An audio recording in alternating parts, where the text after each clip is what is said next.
in reality, as much as parents and coaches and other people may resist this reality, sports aren't really that important. They're a luxury. They're an opportunity to do something. It's not life and death, even though it may feel like that at times. So when we have youth participating in sports, it gives them an opportunity to experience loss and to grieve and to bounce back or to rebound in ways and in situations that are not life and death, that are not 100% serious. I'd rather them take risks playing sports than take risks in some social situations or in situations with drugs and alcohol.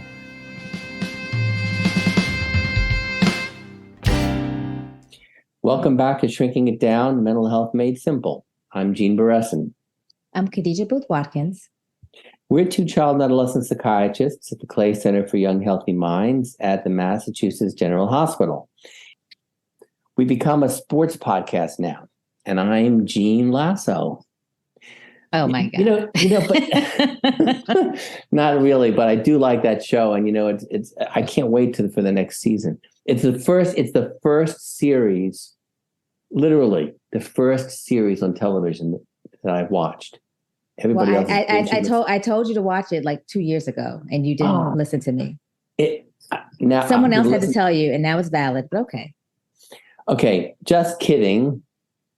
But we're going to talk about sports and mental health in young people, the good and the bad. And we're very excited to welcome Dr. Jonathan Jenkins, who serves as Assistant Director of Psychology Training for the Department of Psychiatry at MGH. And he's co-chair of the department's Anti-Racism Task Force. He also works as a clinical psychologist in the Child and Adolescent Outpatient Psychiatry Department and serves both as a clinical psychologist and certified mental performance consultant at MGH in sports psychology department. Dr. Jenkins is author of Wednesday Afternoons with Dr. J, a book that serves to whimsically explain psychotherapy and play therapy to young audiences. He also founded a private practice called Mental Fitness and Psychotherapy that serves the emotional and performance needs of those in the greater Boston community. So we're thrilled to have you today, JJ. Welcome. Thank you. Thanks for having me. I'm excited to talk about today's topic. And, Dr. J is near and dear to my heart because I'm from Philly. No, my dad's side of the family's from Philly, North Philly. Really? Yep. Yeah. What part of Philly? They're from North Philly. A lot of my aunts live in Lower Marion, King of Prussia. Lower Marion, that's where I grew up. Oh, nice. You and Kobe Bryant. Me and Kobe Bryant, and he was a little after me. Awesome. Okay.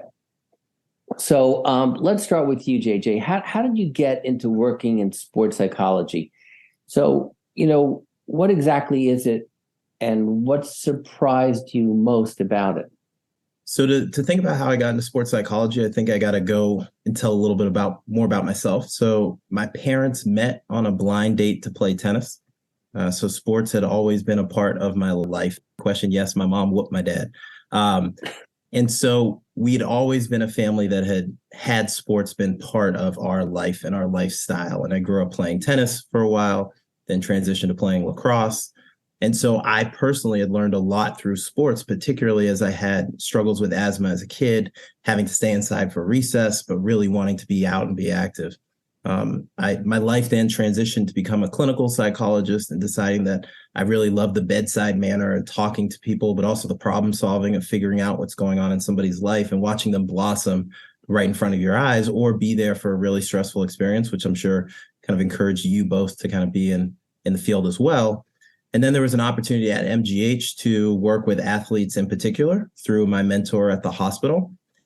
Jumped at the opportunity. I had graduated graduate school with some sports psychologists who were in my class, and hearing about the work that they were doing to help empower people through the environment, the atmosphere, the arena of sports was attractive to me. And so I took the opportunity to do that. And I also did some additional education in the field. And it's gotten me to where I am, where I've done that work for probably about past 4 to 5 years. Really enjoyed it. Actually, longer than that now that I think about it. Pandemic has truncated everybody's approach to time. It's probably been about 6 or 7 years. That's really awesome how you're your passion into your work, which I think makes the work that much more enjoyable and meaningful. I'm curious to know, how do you approach professional athletes different from young people, or is there a difference in your approach? I think the main difference is that for professional athletes, everything happens in public, right? So not only do they play their sport in public, but a lot of their private life plays out in public as well. And so there has to be some care and consideration to the fact that they lack a sense of privacy that the average person has. And so when we're working with youth athletes, we can have conversations where we are able to fully unpack challenges or trials or tribulations a lot easier. But for professional athletes, we have to be aware about how we unpack these things because they live so publicly, so that they have the space and the resiliency to be able to cope and deal with it. That being said, their public lifestyle and their public persona really does give us an opportunity to leverage a lot of the leadership skills that they have or leadership opportunities that are available for them, and also what sports provides in terms of resilience factors. It's a great place. You're involved with a bunch of people working towards a common goal. You're able to experience loss or success in a constant daily battle or daily struggle, things of that nature. So there are resiliency factors as well as risk factors, and we try to mitigate that as much as possible. Now, if I were a young person, under what circumstances would I find myself needing help from a sports psychologist? And noting your book about child psychotherapy, how does psychotherapy come into play, pun intended, when working with young people in sports? I imagine it has some of the same principles as therapy in the office, but perhaps it's somewhat different. And I'm sure you both experienced this too. I think there's a misconception that you use either a sports psychologist or clinical psychologist when things are trending downhill. And sports psychology offers the opportunity to get in front of people when things are just normative or when things are really going well as well. And so promoting psychology as a anytime, any place type of assistance, as opposed to we only want to contact a therapist or a clinician when things are trending downhill. And so that's why one of the reasons why I love sports psychology, because you can access it and you can promote or encourage people to access it when they're trending high as well. And that's something that I leverage and really try to take into the work that I do on the clinical side. When we're talking about performance and excellence, we're talking not only about achieving it, but how to maintain it. And performance and excellence does apply to, sports and what you do with your body, but it's also the mental health perspective. How can you be excellent in how you do your mood management? How can you be excellent about how you do your self-care? All those goals are just equally as important as it would be kicking a soccer ball or shooting a basketball. What are some of the benefits to participating in organized sports? And is there a different benefit at different stages of life? For instance, does a 7-year-old benefit from sports in the same way that a 16-year-old benefits from sports? It's a great question. I think one of the benefits of sports is skill acquisition. As humans, one of the priorities that we have and one of the musts that we must do is we need to be refreshing our skill set so that we're able to kind of maintain and exist in the world. And when you expose young people to sports, it's another opportunity for them to gain skills and go through the trials and tribulations to adapt to a challenge so that they can have ways to build resistance. In reality, as much as parents and coaches and other people may resist this reality, sports aren't really that important. They're a luxury. They're an opportunity to do something. It's not life and death, even though it may feel like that at times. So when we have youth participating in sports, it gives them an opportunity to experience loss and to grieve and to bounce back or to rebound in ways and in situations that are not life and death, that are not 100% serious. I'd rather them take risks playing sports than take risks in some social situations or in situations with drugs and alcohol. So I think that that's something that provides an avenue and an arena for people to do that. In terms of the age difference, there are ways in which person can actualize at 16 and self-actualize, at 16 that they can't at 7, but that personality development, that resilience, and what you're going to try to build in terms of resilience for a 7-year-old and what you're going to build in terms of resilience for a 16-year-old is going to be similar. With the 16-year-old, we're building towards them hopefully leaving the house soon and being able to take on the responsibilities as being chronologically identified as an adult in their environment. And with the 7-year-old, it's really about trying and failing, but getting back up, getting excited about the learning process, getting excited about asserting themselves in an environment of sports. And so we're talking about sports in general, but if we break it down and think about, if we're talking about organized sports, friendly play at recess, if you're playing for a neighborhood team, or even if you're just in gym class, are there different benefits that you can reap from those different ways in which you can engage in sports? Sure. I don't think everybody needs to play organized sports. I think there's physiological and mental and emotional benefits of just being able to get a group together and be able to organize a game. So I'm an 80s baby. I'm 38 years old. Hopefully, I don't look like it. And I grew up in an era where we would just meet in the neighborhood and just figure out the game for ourselves. We would sometimes play basketball and sometimes play kickball, but we'd often play games that we'd invent on our own, come up with the own rules, come up with the way to evaluate the rules, and then just go and play. And so I think one of the things that this generation lacks is that creativity to kind of come up with these spontaneous games on the spot, because there are a lot of things that are challenging for their attention, whether it be the tablet or the phone. Having those moments where you have to sit and create a game, come up with fair rules, and then judiciously play the game and experience the rules on either side, whether they benefit you or they don't, is something that I think is a part of those unorganized activities. And then when it comes to organized sports, the commitment that's involved to sign up for the team, do the tryout, make the team that you want or to not make the team that you want, and then follow through and have that commitment to play the entire season, navigating the ups and the downs. I think that that's something that's important too, in terms of building resilience, the frustration tolerance for both the young person and their potential parent or parents. So we've talked about the benefits of participating in sports, but we also know that there are times when sports go from being from fun to simply being another source of stress for kids. And at what point should parents be concerned and recognize when it's too much? I mean, when are we pushing our kids too much? It's a great question. And I think it's a hard question. What I would encourage any parent to do is to seek out advice, counsel, ask friends, ask the coach, ask a sports psychologist. We're more than happy to consult on the situation. But when it's becoming clinically significant, when the sport is starting to interfere with the normal functioning of your child or the person that you're thinking about, that's when we really want to step in and help that young person reevaluate their relationship with sport. So there are obvious indicators for anybody of any gender. That could be inappropriate weight loss. That could be inappropriate exercising. That could be mood challenges, tantrums on the court that seem inappropriate or on the field. Those are types of symptoms and sounds that might encourage us to further investigate the situation. But also could be the person becoming elite overnight and getting a lot of attention and a lot of focus. So they might be performing well and they might manage it, but they might need an out to talk about it privately and confidentiality in terms of how their overnight success has really changed some of their relationships or changed the way that they view themselves. So can you describe some other forms of stress that you've seen in kids with sports?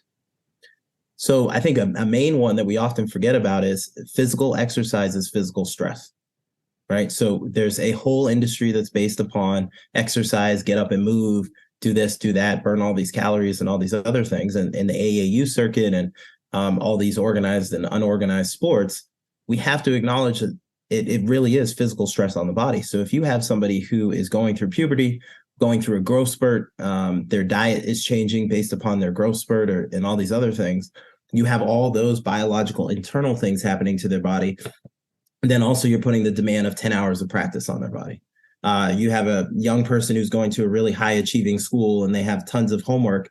And so there's a cognitive demand on their body. And then you're putting this physical demand on their body as well. So we really need to figure out ways to kind of balance the social emotional demands or the cognitive demands that a young person's going through with the physical responsibilities that they have to go through for their sport as well. So we're seeing this a little bit in some of the elite prep schools in the area where they've actually decided to reduce the amount of practice time in order to give young people more time to do their homework or more time to rest and recover, particularly for those transition age young people who are going through being bombarded with puberty and all these other things and changes, just to help them have more time to recover and it support their mood development, but also support their development in the sport or the activity that they're doing. Now, on the other side of the coin, could stress be a positive source of motivation? In other words, is there good stress that can actually help kids perform better? I think exercise is great stress. I think it's an opportunity to watch yourself grow and develop both mentally and emotionally. I love to lift weights. And I think one of the things that I valued from lifting weights is I could chart the amount of weight that I could lift last year at this time, and I could look at the amount of weight that I could lift at this time, a year later, and there's going to be growth, hopefully, on that curve. But in the moment, a year ago, I might not have recognized how strong, how powerful, how much positive change I could have now if I stuck to it. But longitudinally, lifting weights is a great opportunity to see what actually happens when you commit yourself to something in a way that's disciplined, in a way that's organized, in a way that's thorough. Same thing happens to sports for hopefully a lot of people. They have an opportunity to begin a sport, get an initiation to it. And then if they are able to maintain that relationship with sports for a long time, there's an opportunity to see how far they develop. And for me in particular, when it comes to lacrosse, I can't even count how many relationships and how many opportunities I had through the sport of lacrosse just because I played lacrosse. And for anybody who plays a sport, whether it's an esport or a non-esport, being a part of that community and being insulated and held and supported by that community, on top of the other communities that you're involved in, can bring a lot of benefit, particularly when things go south and you're experiencing stress into your life. So let's shift gears just a little bit and let's talk about the parents. And really, we really aren't just talking about parents, but we could be talking about aunties, uncles, grandparents. But we know when we are at these games and they are maybe overly invested, they're yelling and screaming on the sidelines. They're screaming at the players, they're screaming at their own child, they might be screaming, at the refs. What are some other ways that these individuals can challenge this energy and this investment in a more positive way? And what are some things they just should not do? Yeah, I mean, I think that's a tough conversation to have.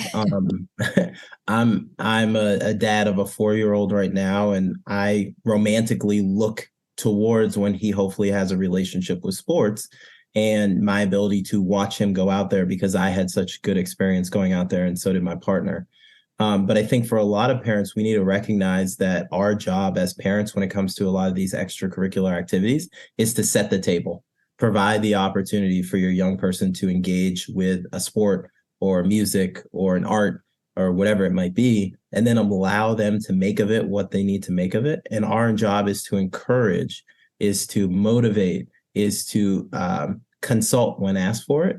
But a part of that is to make sure that we're giving them the appropriate support system to engage in that activity as well. So how is the coach? How are the teammates? How is the commute to the team, so that we're reducing the burden on the young person to do the sport and do their homework at night? So being able to take all those things into consideration can be beneficial. And then as a society, unfortunately, we've really been taught and conditioned to take out our stress on sports, whether we're the athlete participating, but particularly if we're in the audience and we're the fans. So really, I think for parents, we need to have like a total reevaluation of how we treat athletes in general.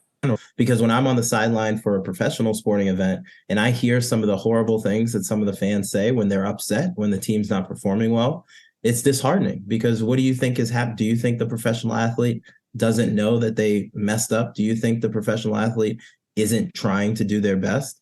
And so in a similar fashion, we need to have some of those conversations with the parents. Obviously, if somebody's being unsportsmanlike or unsportsperson-like to your youth on the field, that's one thing. But in the context of it being a game that is played, that will be played million times over the course of your young person's life, we need to put in perspective what we're prioritizing with our comments and also what we're trying to support with our comments as well. It is hard sometimes to sit in the crowd and be around all of that super negative and sometimes even hostile energy. And so what do you do as a coach or as a consultant in terms of guiding parents in the right way to be on the sidelines, like how to best support their child or the team or even the coach from the sidelines? Just reminding them about some of the tenets of communication. So one being, you're on the sideline, you're not moving. Let's just use a soccer example, right? You're on the sideline, you're not moving, your heart rate's up. You're reacting and communicating to people on the field. The people on the field their heart rate's even higher than yours. So they're stressed. They're in fight or flight response because they're moving around trying to figure out and negotiate. They're also moving physically through space. So it's going to be harder for them to hear you because at one point they're going to be 50 yards away from you. At one point, they're going to be 5 yards away from you. They're trying to, trap the ball, catch the ball, throw the ball, do all these different things. And you're yelling instruction to them and you're upset that they can't hear you or they're not putting your instruction into play when also their coach is yelling at them, their teammates are yelling at them, the opponents are yelling. All this data and information is being thrown at them and being bombarded at a adolescent or at a youth. And you're surprised that they're not listening to you. They're trying to do the best that they can to navigate the skill in the sport that, if somebody's 10 years old and they've played soccer for 3 years, like I got clothes in my laundry that are older than 3 years, not in my laundry, in my closet that are older than 3 years. So the idea that a lot of these young people have not been doing these sports long enough to gain mastery in them yet, but we're treating them as if they are young professional athletes. We are treating them as if they are all-stars on a little league team when we really need to remember that, if you have a 10-year-old, like your person has only been in elementary school for X number of years. They've probably only been playing their sport seriously for less than that. And we really need to give them some grace and some guidance. And again, set the table. How do I make this experience enjoyable for my youth? And then also when they perform well or they don't perform well, how can I give them the support and the data to help them continue to progress in the way that they want to? I might grow up, or my son might grow up, and I might have to acknowledge that he might not want to talk to me about the games that he's playing or the sports that he's playing. He might not want my advice. I have to be okay with that, with my own ego and with my own relationship with my son, and know that by not, harassing him as soon as the game's over about what he did well or what he didn't, we're going to help him have a better relationship with the sport. So we have a question from a parent. My son is a sophomore in high school and was recently put on the JV basketball team. He initially had no problem with this until he learned that he was the only sophomore that had not been moved up to varsity. He was absolutely devastated. Socially, this is a disaster. What should I do as a parent to help? Should I contact the school on his behalf, or would that make it worse? So junior varsity is a emotional, in a positive way, thing for me. So I went to Roxbury Latin. I'm a local kid here. And I didn't make varsity in lacrosse until senior year. So junior year, I came up with the moniker because it hurt my feelings, right? A lot of the people that were in my class were on varsity. So I had a really good coach, and we came up with this moniker that I was the self-proclaimed most prolific scorer in JV lacrosse history because I had a lot of goals. I was there for a long time because I didn't make varsity. And something that initially stung to something that became a source of pride. I took it upon myself to make that team as successful as possible. I took it upon myself to make myself a leader on that team, somebody that would help these players develop into eventual varsity athletes, so that following year, when some of the people on JV went with me, they knew what was up. They saw me as a leader, and we were able to get the job done when we were on varsity. So I think transitioning from a goal that's lost to a goal that's still able to be obtained is important for that young person. And instead of focusing on what does no longer remains, being able to illuminate to them what does remain. It still remains an opportunity to play the sport that you love. It remains an opportunity for you to make the JV team the best JV team. It could be in school history or in your league. It could be the best opportunity you could have to develop. And given that they're a sophomore, there are going to be many more years that you can be on varsity and have an opportunity to make that varsity impact that you want. And with certain sports like a basketball, a football, and not necessarily baseball, but basketball and football in particular, a lot of times those rosters will move throughout the course of the season. So if he's doing a fantastic job on JV and he's getting a ton of points or playing great defense, the varsity coach is going to recognize that, and maybe he'll be able to move up. But even if he doesn't or she doesn't, the opportunity for that person to take that moment in time to develop as an athlete, to galvanize their teammates and go out and try to be as successful as possible is a great opportunity. Because particularly at MGH Sports Psychology, my mentor, Dr. Steve Durant, always has this idea of every game is a gift. And so if you have the opportunity to step on the field or to compete or to show off your talents, that's a gift, because one day you won't be able to do it. And so even if it doesn't happen on the team or in the environment that you want it to, you're playing in a consolation round, you're playing in the quote unquote losers bracket, you're playing on JV when you thought you were going to be on varsity, taking the opportunity to be a healthy body, to be able to move in space, to be able to play with your friends, to be able to accomplish this goal and have fun. There's so much of life that we take that's not fun, but to really remind yourself about the opportunities that sport is supposed to bring you, this feeling of euphoria, this feeling of togetherness, connectedness, and we really need to tap into that. I also would not call the coach. So I think what Steve and Richard Ginsburg have taught us at MGH in sports psychology is exactly what you're saying, and that is that it's a game. You're supposed to have fun. You want to learn skills. You want to be a member of a team, but you want to make the most of it. And you want to really have fun. I mean, sports are about. Yes, it's about winning. It's about competition. But if the fun element isn't a part of it, then it's what's the point? Right. And to take Steve as an example in terms of the experiences he's had and experiences that I have, and I hope he doesn't mind me saying this, but he's a teddy bear at heart. Even though he's from Dorchester, he's a teddy bear at heart. And so his ability to have such a kind, gentle soul while playing a violent sport like rugby.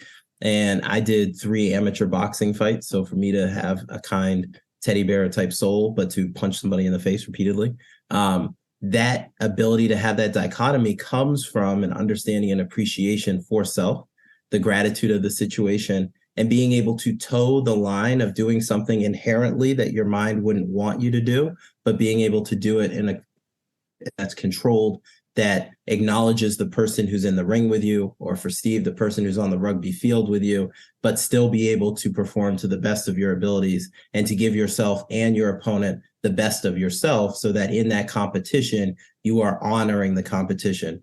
Not only the people who will box after me, but the people who've boxed before me, and also honoring myself that if I'm going to train this hard, if I'm going to do this type of strict dieting, if I'm going to allow other people to hit me in my face, then I'm going to hit back with a level for appropriate, and that speaks to what I am capable of doing.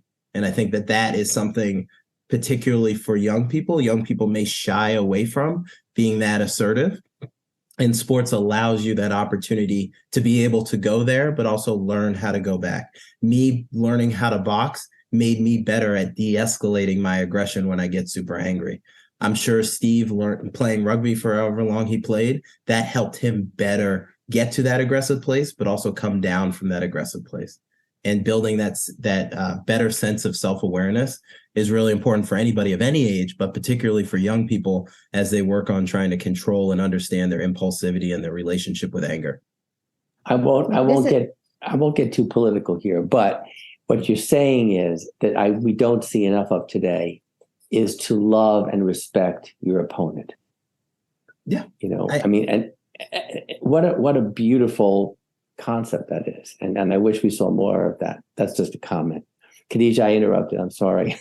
No, I think it's a great segue to talk about the gift of sports and the honor and privilege to be able to play, because there'll come a time where maybe you won't be able to play. And thinking about kids who are so tightly connected, their identities and their self-esteem is so tightly connected to the sports that they play, and how do we support athletes, young athletes, when they get hurt? Because it is sometimes pretty devastating. They might be out for a couple of games, or they might be out for an entire season, or in the most extreme circumstances, they might not be able to play the sport again. So how do we support these young people when they face injuries and help them to be able to approach it and look at it through the lens of gratitude? I agree with that. I think one of the things that we forget, but we know, but we forget, we have to remember, is that injuries are traumatic, right? Injuries follow the definition of a trauma. Everything's going all right, and then something happens which radically changes your day, your life, your week, whatever. And so we have to deal with the physical trauma of an injury. You turn one way, you experience tremendous pain, discomfort, loss of consciousness, whatever it might be. And now you're in panic mode. Your body's in panic mode, your mind's in panic mode, because you don't know what happened. And you may have done that move a million times, or you may have played your sport a million times, but that one time you did it, there was a negative outcome. That is traumatic.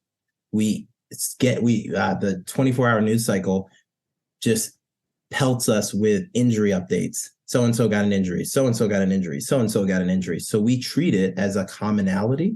And I think we lose attachment to what an injury actually is. An injury is physical harm perpetrated on the body.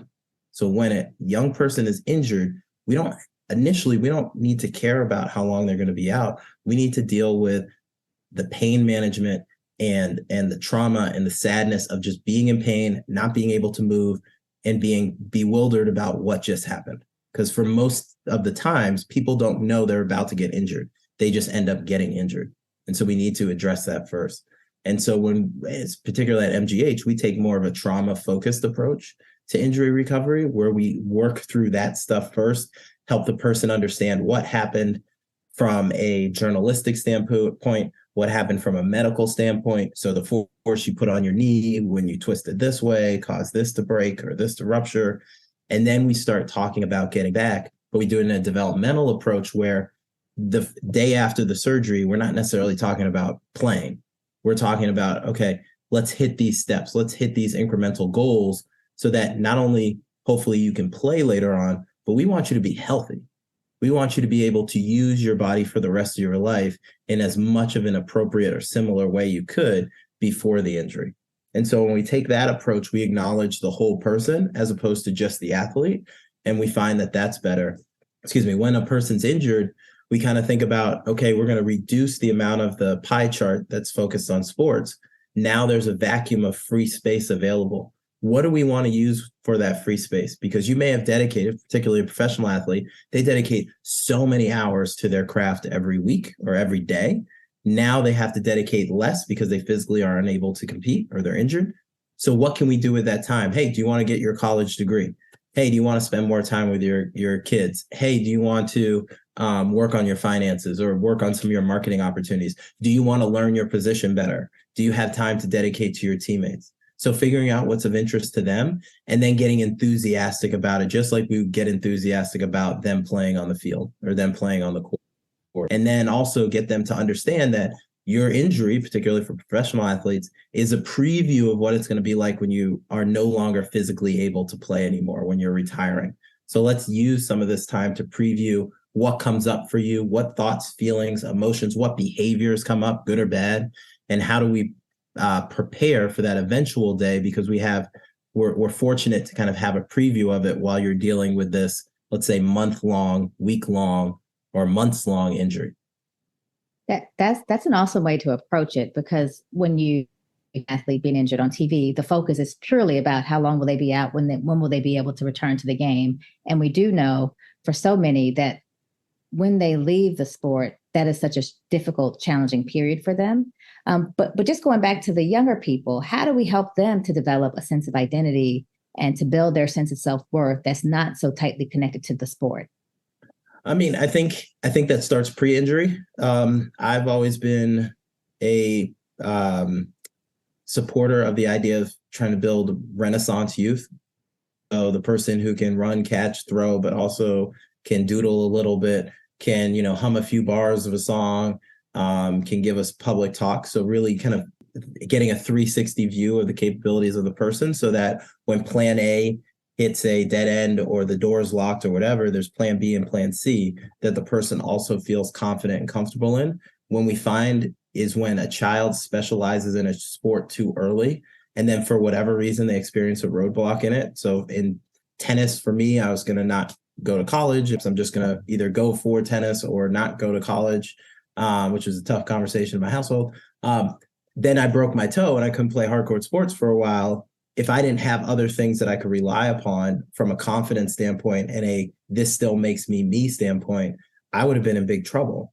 But because I was born and developed and raised in that way of thinking of being a Renaissance person, I had other things to fall back on. And so when a young person is first adopting or getting involved in sports, we want to encourage the parents too to say, find some non-sports activities for this person to get involved with. Find some non-sport friends for this person to get connected with. Find some non-sports physical activities for them to do so that they can just remain healthy and not only have the only relationship they have with health and wellness be playing their sport, or not the only relationship they have with social relationships be the teammates that they play with.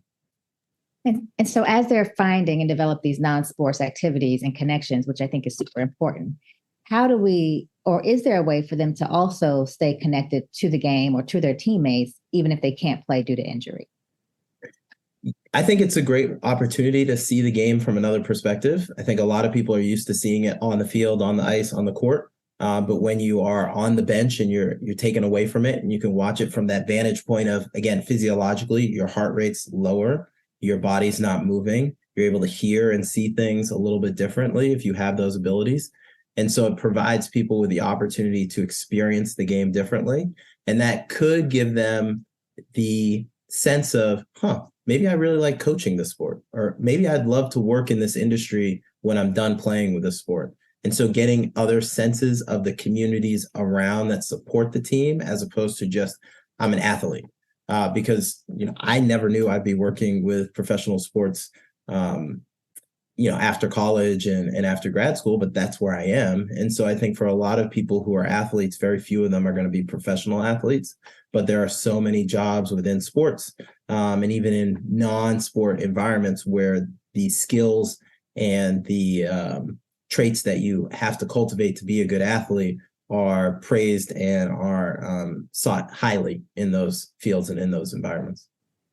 So as we wrap up, you gave us some really great tips about how we can begin to expand kids' exposures, help them develop their identity outside of sports, and build their self-esteem and self-worth. Is there anything else that you would give in terms of tips to parents about how they can create a more positive relationship between sports and mental health? I think if parents have an experience playing sports in their past, really just sharing that with their young people. I think young people, including myself, when I was young, I thought my parents were perfect when it came to sports just because I knew they played sports. But being able to kind of talk to them about some of the trials and tribulations that they had while playing, maybe challenges with a coach or challenges with teammates or challenges managing loss, kind of normalizes things and then may make that young person more willing to get help, either from their parent or from a provider like myself, when they encounter those situations. So again, reducing the expectation for your young person that you expect them to be perfect, and acknowledge the fact that sports requires some element of error so that you can learn and develop and grow. Awesome. All right. Well, thanks, JJ. We hope this has been informative and a helpful conversation. I certainly have learned quite a bit. To wrap up on a positive note, JJ, what's something you're looking forward to over the next week or so? It's a great question. I'm actually working right now on a project to support underrepresented groups in golf. And so I'm going to be working more on that project. And it's exciting because I think we're going to try to not only get more underrepresented people in golf, so that includes right now female golfers and golfers of color, but we're also going to give them a platform to tell their stories and really get excited about building that community. So that's something that I'm working on this next week, and also spending time with my little guy. We call him Bubba, but his name's Ford. Is always a pleasure. So I love doing that, and hopefully I'll get more and more opportunity to do that this week. Well, thanks, everybody. Don't forget that episodes will be airing every third Thursday of the month. Make sure to subscribe so that you never miss an episode. And we hope that our conversation helps you have yours. I'm Gene Barreson. And I'm Khadijah Booth Watkins. That's all, folks.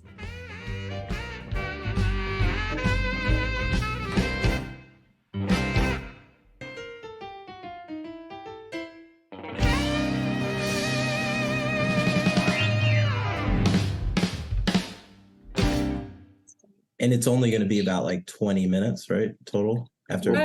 We'll probably talk for about. It all depends on Gene. Well, you mean I talk too? Are you saying I talk too much? I mean, I didn't. That's not what I said, but. Okay.